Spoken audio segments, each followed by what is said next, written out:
Welcome to Choice Classic Radio, where we bring to you the greatest old-time radio shows. Like us on Facebook, subscribe to us on YouTube, and thank you for donating at choiceclassicradio.com.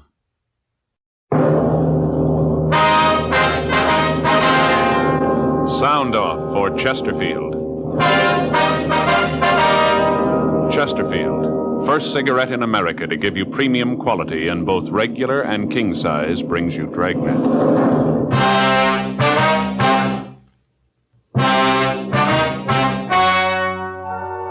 Ladies and gentlemen, the story you are about to hear is true. The names have been changed to protect the innocent.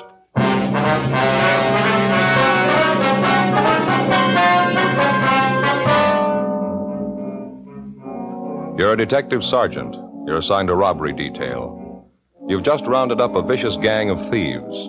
The heavy man is still at large. Your job? Get him. Hello, this is George Fenneman.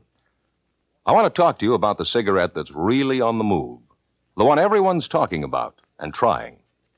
Chesterfield. First cigarette in America to give you premium quality in both regular and king size. Chesterfield king size is exactly the same quality and exactly the same blend of tobacco as Chesterfield regular size. There's absolutely no difference, except that king size Chesterfield is larger, contains considerably more of the same tobaccos. So much more it gives you a 21% longer smoke, yet costs very little more. And Chesterfield king size contains better tobaccos and is of higher quality than any other king-size cigarette. So, sound off for Chesterfield. Either way you like them, regular or king-size, Chesterfield gives you the best possible smoke.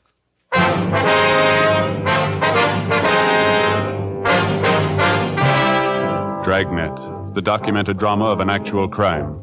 For the next 30 minutes, in cooperation with the Los Angeles Police Department, you will travel step by step on the side of the law through an actual case transcribed from official police files. From beginning to end, from crime to punishment, Dragnet is the story of your police force in action. It was Tuesday, March 6th. It was windy in Los Angeles. We were working the day watch out of robbery detail. My partner's Frank Smith. The boss is Captain Didion. My name's Friday. It was 2:46 p.m. when I got to room 27A. Robbery. Frank? Yeah, Joe. How about those subpoenas? Took them down to the warrant office. They're going to serve them. Oh, fine. All the follow-ups made, packages in order. That about wraps it up, doesn't it? Yeah, all but Bentley. Yeah, nothing from Mac yet. No, he said he'd call as soon as he heard anything. Yeah, no. Be happy when we get him, won't you? He's probably the worst of the lot. Yeah. Well, according to what Mac said, he's in real trouble now. Broke. None of his friends will have anything to do with him. We'll turn him. I don't think I'll ever understand a guy like Bentley. What makes a man want to beat somebody just for the sake of beating him? Figure that we'll have it made. 32 robberies, and just about every one, Bentley's got to work over at least one of the victims. He's pretty vicious. Now we get him this time he's through. Probably knows it, too. Even when Mac blows the whistle, probably going to be rough to take, though. Yeah. Joe, I don't know how you feel about it, but I'm happy it's over. And let's face it, we were lucky on this one. The guys were gun happy. Taking any longer to get him, they'd have killed somebody, sure. Yeah, maybe so. Boy, my next day off, I'm going to do nothing but sit, not make a move. My feet are killing me. Yeah, we had a lot of legwork on this one. Not just this one, Joe, all of them. I was reading in the magazine the other day about a new kind of arch support. I got to get me a pair of them. Yeah? According to the ad, these are going to be just a ticket. Some new kind of rubber, soft, when they mold it to your feet. Place back in Wisconsin. Well, how'd they do it? They got a place here in L.A.? No, just a home office. Just a small place, I guess. According to the ad, the whole process pretty new. Yeah, well, how do you get this? What is it, a mold? Yeah, you stand on a piece of paper, hold a bucket of water in each hand, you put all your weight on your feet. Yeah. And you draw the outline of your foot on the paper. They make the arch thing up from that. Well, if you're holding a bucket of water in each hand, is that right? Yeah. Well, how do you use the pencil? What? Well, a bucket of water in each hand, how are you going to draw? Yeah. I'll get it. Robbery Friday. Oh, hi, Faye. Yeah, he's here. Oh, how are the kids? Oh, yeah, sure, I'll put him right on. Frank, it's for you. Your wife seems upset. Thanks, Joe. Hello, honey. Yeah? I can, but what's up? Well, can't you tell me now? Well, why not? All right, honey, I'll be right there. Don't worry now. Huh? Goodbye. What's the matter? Something wrong? I don't know. Faye wants me to come right home. Says something's going on. Couldn't she tell you about it on the phone? No, said something about the phone being tapped. We went down to the carpool and started over for Frank's house. For the past 3 months, we'd been working on a case involving a gang that had been operating in the city. During that time, they'd committed 32 armed robberies, and in most instances, they'd beaten their victims for no apparent reason. Their ruthless attitude was the most outstanding single point of their M.O. We'd successfully rounded up all members of the gang with one exception, Leroy Bentley, alias the Bull. Bentley was the known heavy man of the gang. In order to successfully prosecute and apprehend any criminal or criminals, the police officer requires the fullest measure of cooperation and assistance that he can obtain from many people, the private citizen and his own associates as well. From the ranks of the private citizen comes one important aid, the informant. The working detective knows that in many cases his most valuable assistance can often come from his informant. In this particular case, we'd received information that would lead us to Bull Bentley within a matter of days. 3:22 p.m. We arrived at Frank's home. I'm glad you're home, honey. I'm awfully worried. Hello, Joe. How are you? What's the trouble now? What's this all about this phone being tapped? Well, that's what he said. Who? The man who called. All right, now, honey, can you tell me what this is all about? I got a phone call just before I called you. It was a man. Said his name was Bull Bensler or Bentley. I didn't get it. He said that you thought you were a smart cop, but if you didn't lay off him, he was going to take care of you where it had hurt the most. He threatened the children and me, too. Oh, Frank, I don't know what to do. Go on. Said the phone was tapped and we were being watched. Said to tell you he wasn't kidding. He didn't have anything to lose. He sounded real mean. I'm frightened. Do you know this man, Frank? Oh, he is, yeah. We have a warrant for his arrest. Faye, where are the kids? Well, Stacy's in her room playing. I called the school for Mike. The teacher said she dismissed the class. He should be home by now. Frank, I don't know. I'm worried about him. All right, lock the doors. Don't open for anybody. Joe and I'll go out and see if we can find Mike. All right, I'm worried sick about him. He should have been home 20 minutes ago. I'll go over and call the captain, Frank.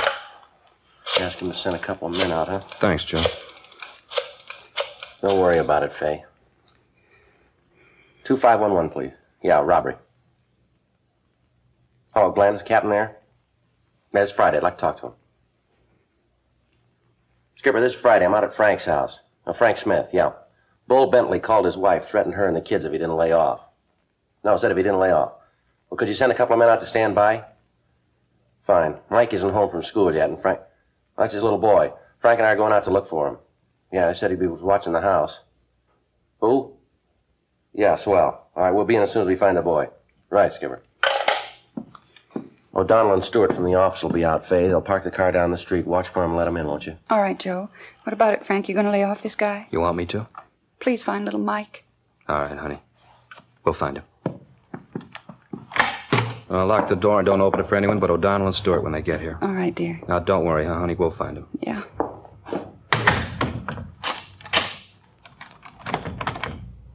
Let's go. Joe, what do you think? I don't know. Tell you one thing. Yeah? I'm scared.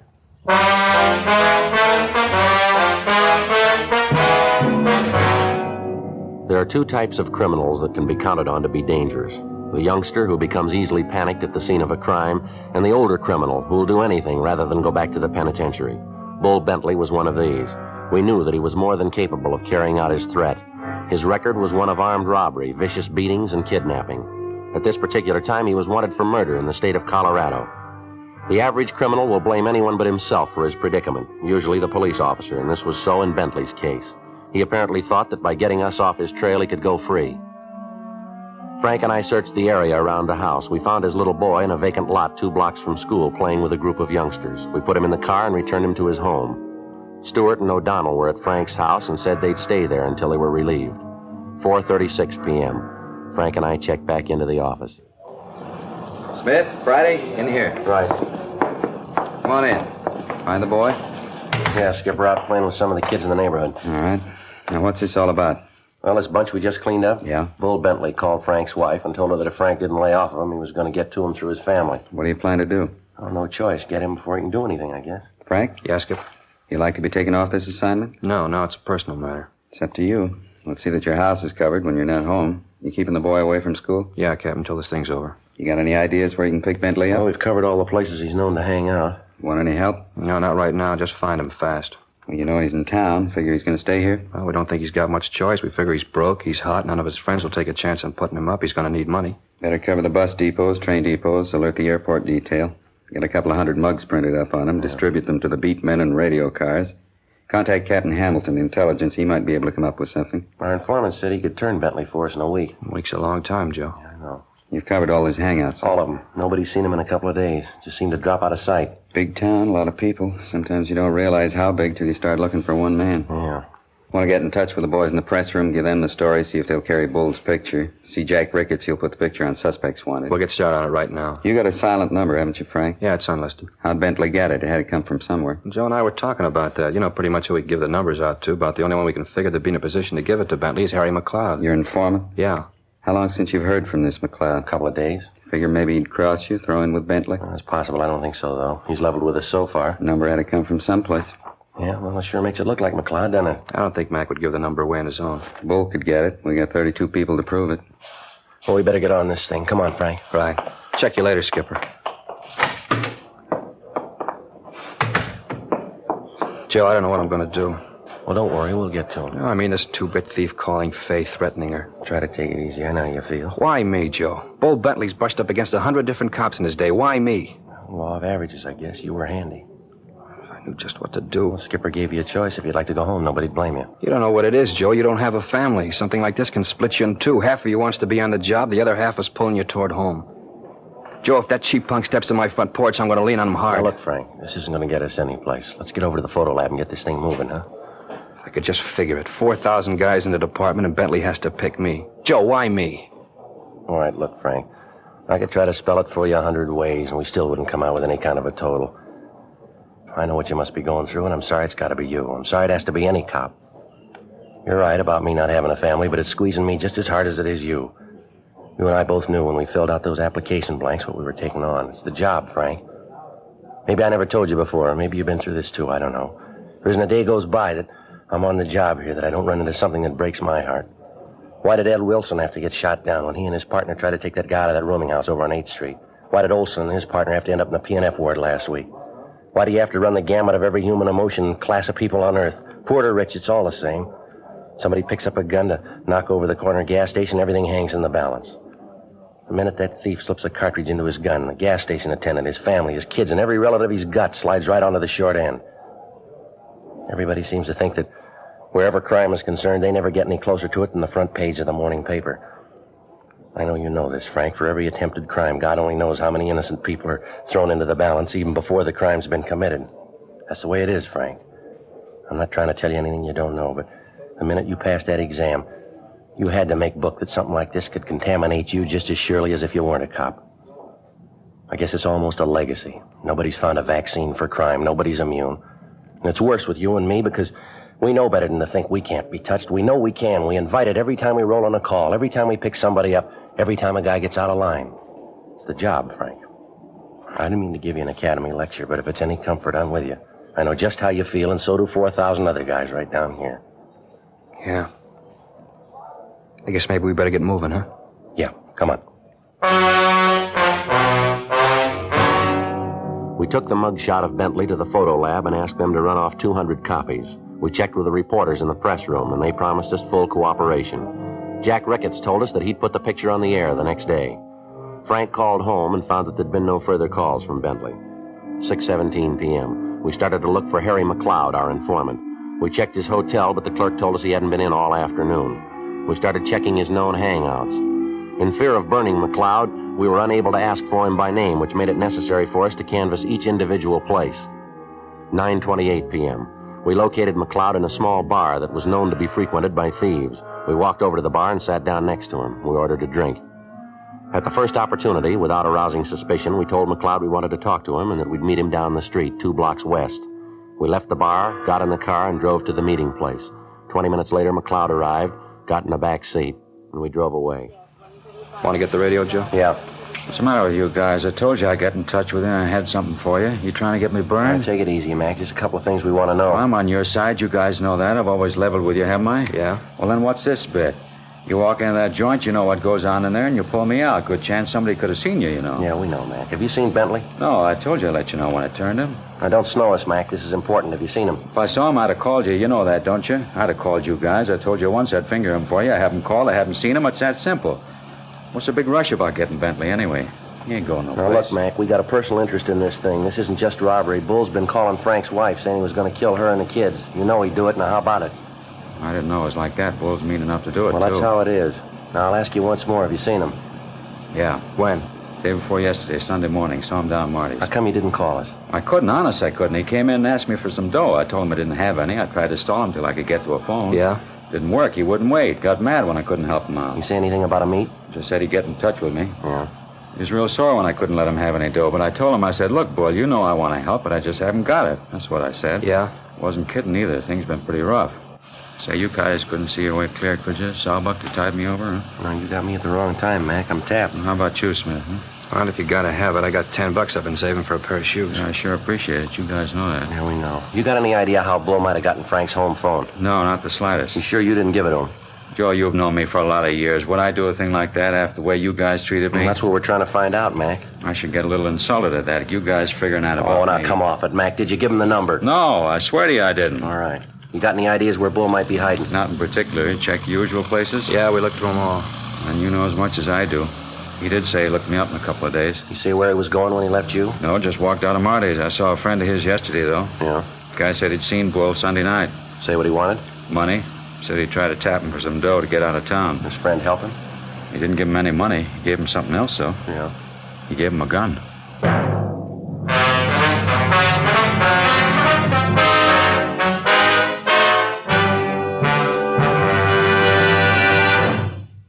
You are listening to Dragnet, authentic stories of your police force in action. Chesterfield is the first and only cigarette in America to give you premium quality in both regular and king size. Just as Chesterfield is the first and only cigarette to tell you what it's made of. Yes, Chesterfield names all its ingredients, so you'll know what gives you the best possible smoke. The world's best tobaccos, pre-tested by laboratory instruments for the most desirable smoking qualities. Pure, costly moistening agents, costly glycerol, and pure sugars which are natural to tobacco. And cigarette paper of the highest purity, the best that money can buy. That's what's in your Chesterfield. Ingredients that give you the best possible smoke. Much milder, with an extraordinarily good taste, and, as confirmed by a well-known research organization, no unpleasant aftertaste. So sound off for Chesterfield. Either way you like 'em, regular or king size, Chesterfield gives you the best possible smoke.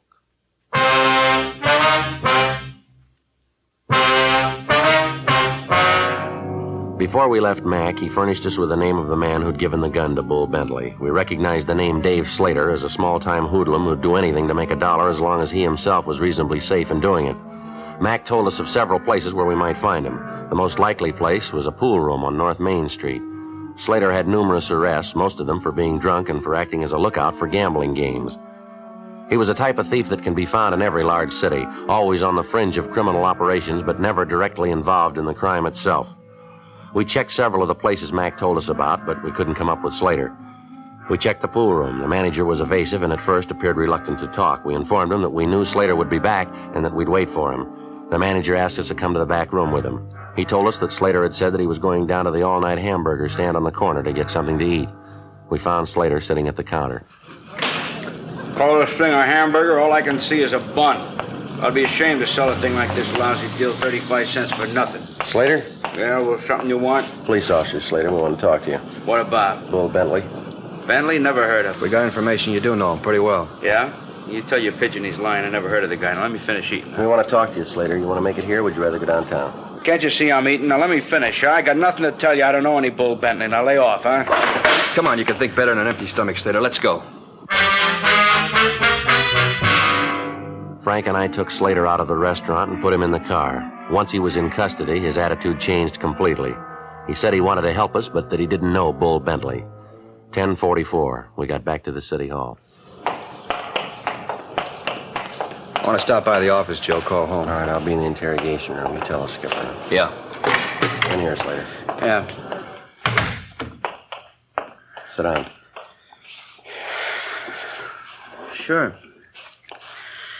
Look, I told you I want to help you guys out, but honest, I don't know anything. If I did, I'd let you know. All right, come off it, Slater. Where's Bentley? Look, I keep telling you, I don't know any Bentley. Where are you living now? Solly Hotel, West Fifth. How long you been there? Couple of days. You working now?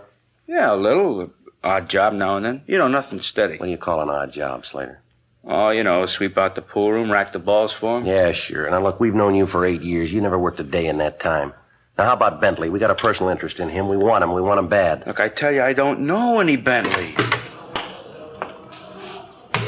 Anything new? Yeah, Joe, he called a couple more times tonight. Last time at 10:30, scared Fay half to death. Yeah. Said he knew Mike was home. He knew we were looking for him. Said if we don't stop, it'll get to the kids. Said it didn't matter how many cops we had around the house, he'd get to him. Fay's almost hysterical. O'Donnell called the doctor. Yeah.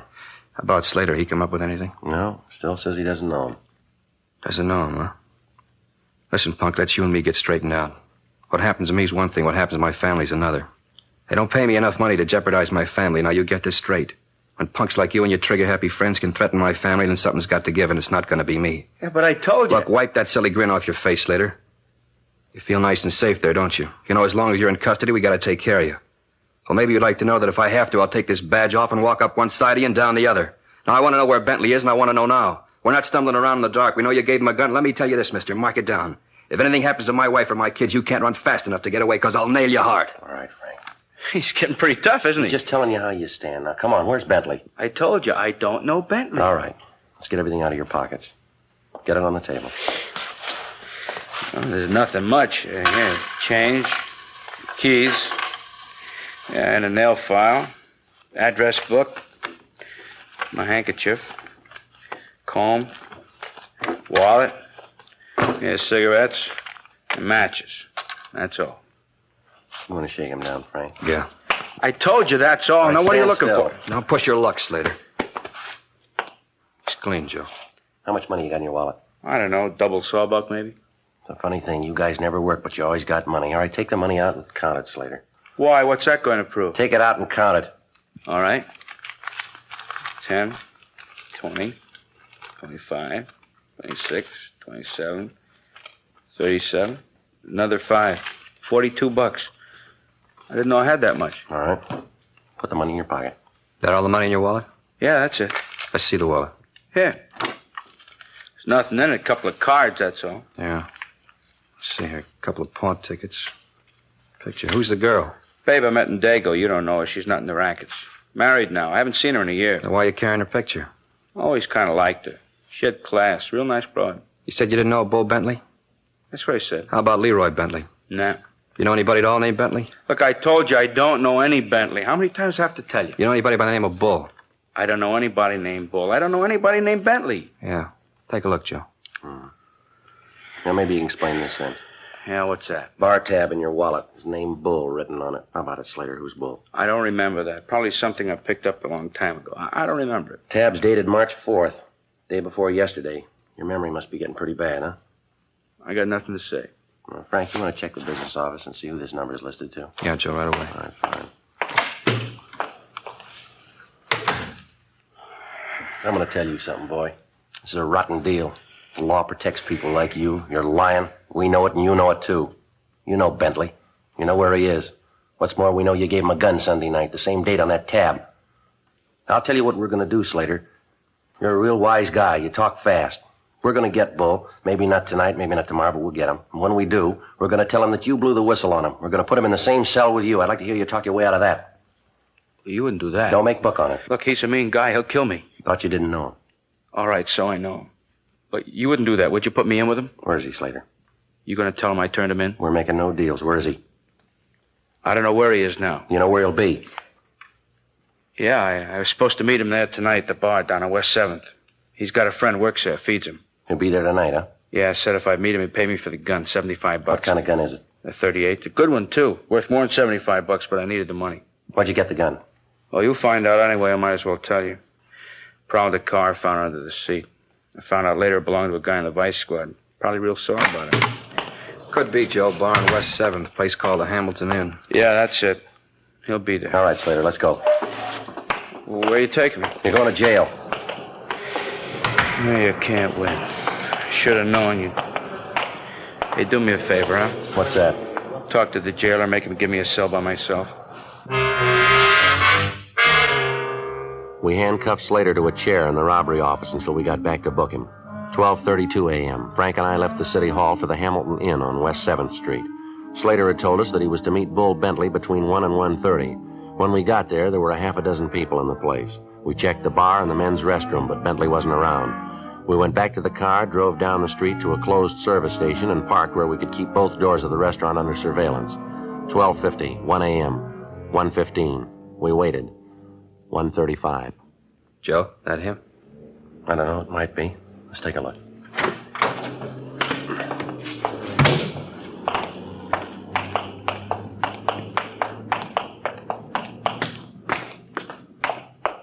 All right, you want to take the side door? I'll try the front. Right. All right.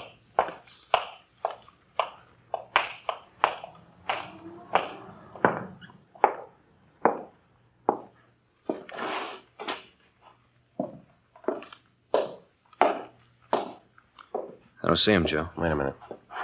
That him? Going in the phone booth back there? Yeah. All right, come on.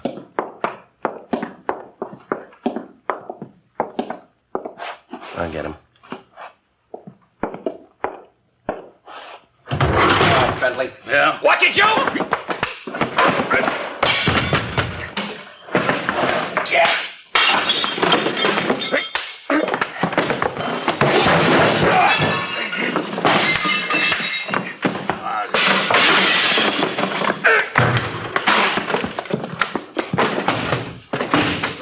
Watch it, Frank.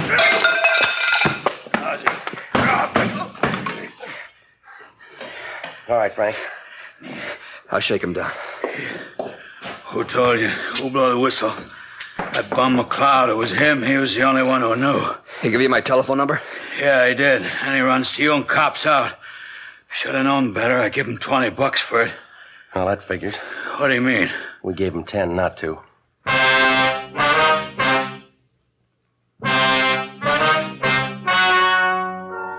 The story you have just heard was true. The names were changed to protect the innocent. On June 12th, the hearing was held in the district attorney's office. In a moment, the results of that hearing. Now, here is our star, Jack Webb. Thank you, George Fenneman. Friends, I'd like to talk to you about something that's important to every one of you. Now, for the first time, you can get a premium quality cigarette in either regular or king size. Of course, that's Chesterfield. Both regular and king-size Chesterfields are made of the proven ingredients that give you the best possible smoke. Both are much milder, with an extraordinarily good taste and no unpleasant aftertaste.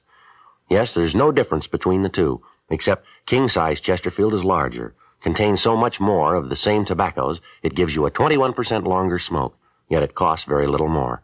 So remember, either way you like them, regular or king-size, Chesterfield gives you the best possible smoke.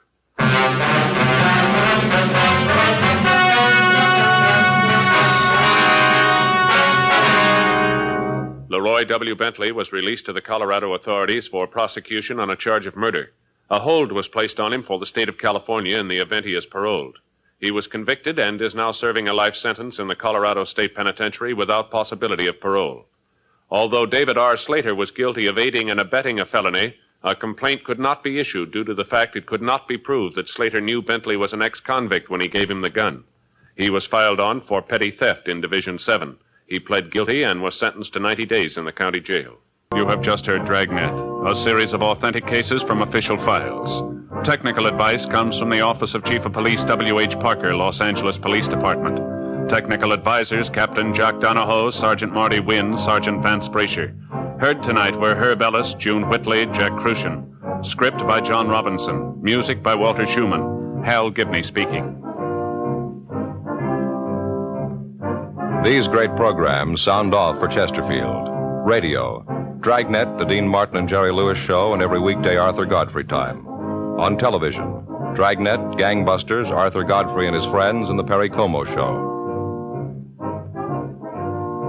Tomorrow, you'll want to sound off for Chesterfield, because either way you like them, regular or king size, Chesterfield gives you the best possible smoke. Chesterfield has brought you Dragnet, transcribed from Los Angeles.